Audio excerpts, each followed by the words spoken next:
दरियाए सिंध या सिंधु दरिया के पास मुख्तलिफ शहर आबाद हैं और इन शहरों को कायम करने वालों की मुनफरिद कहानियां भी गाहे बगाहे मंजर आम पर आती रही हैं। इसी दरिया के बीचों बीच साधु बेला का मंदिर वाक़ई है जो रोहड़ी और सक्खर के दरमियान आता है।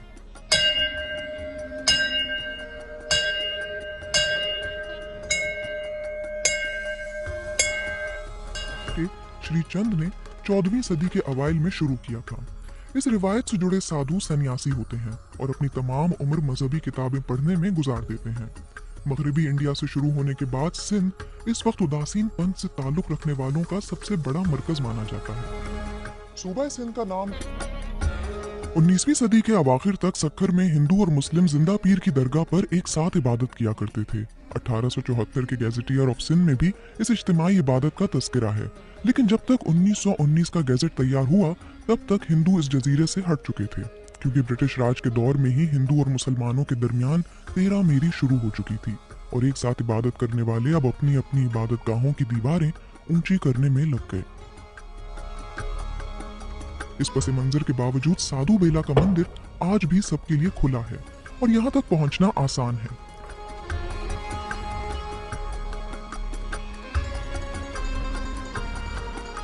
ये मंदिर 9 एकड़ इलाके पर मुश्तमिल है, जहां पाकिस्तान के मुख्तलिफ शहरों के साथ साथ इंडिया, कनाडा, बरतानिया और अमेरिका से हिंदू यात्री आते हैं। इस मंदिर तक पहुंचने के लिए दरिया पार करना पड़ता है, जिसके लिए एक छोटी सी कश्ती हर वक्त खड़ी रहती है। इस कश्ती में बैठते ही एक तरफ 19वीं सदी में बनाया गया लैंसडाउन ब्रिज नजर आता है जो सक्खर और रोहड़ी को जोड़ता है, और दूसरी जानिब जिंदा पीर की दरगाह नजर आती है जो एक दौर में हिंदू और मुसलमानों की मजमूई इबादत गाह हुआ करती थी। इस मंदिर के अंदर पादरियों के श्लोक से ज्यादा यहाँ बनी दीवारें बोलती हैं।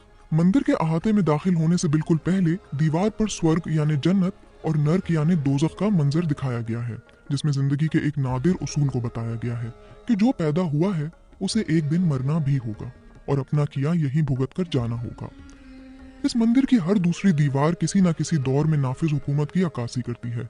जैसे इस दीवार पर फूल और दीगर नक्श मुगल दौर के लगते हैं और दीगर जगहों पर भी ये नकूश नजर आते हैं, जबकि इस मंदिर में छोटे बड़े आस्थाने और दरबार बनाए गए हैं।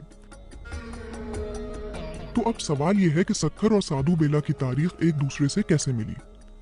मुमताज बुखारी एक सहाफी होने के साथ साथ तारीख पर नजर भी रखते हैं।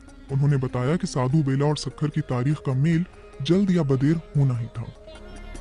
यहाँ जो सक्खर की जो लोकल आबादी थी वो मुख्तलिफ मज़ाहिब में बटी हुई थी। यहाँ मंदिर है, इस मंदिर के साथ वहाँ मस्जिद है। मस्जिद के बाद आप देखेंगे तो आपको पारसियों का मंदिर मिलेगा, बाबा पारसी मंदिर है, मामा पारसी मंदिर है। उसके ऊपर आपको सेंट सेवियर चर्च गिरजाघर मिलेगा।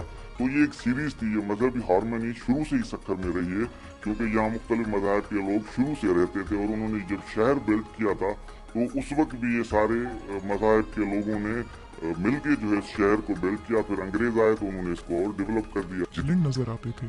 साधु बेला मंदिर एक अरसे तक शदीद बदइंतजामी का शिकार रहा। 2018 तक ये मंदिर मखदूश हालत में था, जिसे कई मुख्तदर हलकों में बर्पा होने वाले शोर शराबे के बाद सही कराया गया। रंगो रोगन हुआ और साफ सफाई की गई। इसी मंदिर से निकलकर अगर शहर का रुख करें तो कहा जाता है कि साधु बेला की इमारत से ही मुख्तलिफ मज़ाहिब की इबादत गाहें नजर आया करती थी। इनमें से एक पारसी बिरादरी का फायर टेम्पल हुआ करता था जो अब बंद हो चुका है। पारसी कंपाउंड में दाखिल होते ही दो चीजें नुमाया तौर पर नजर आती हैं।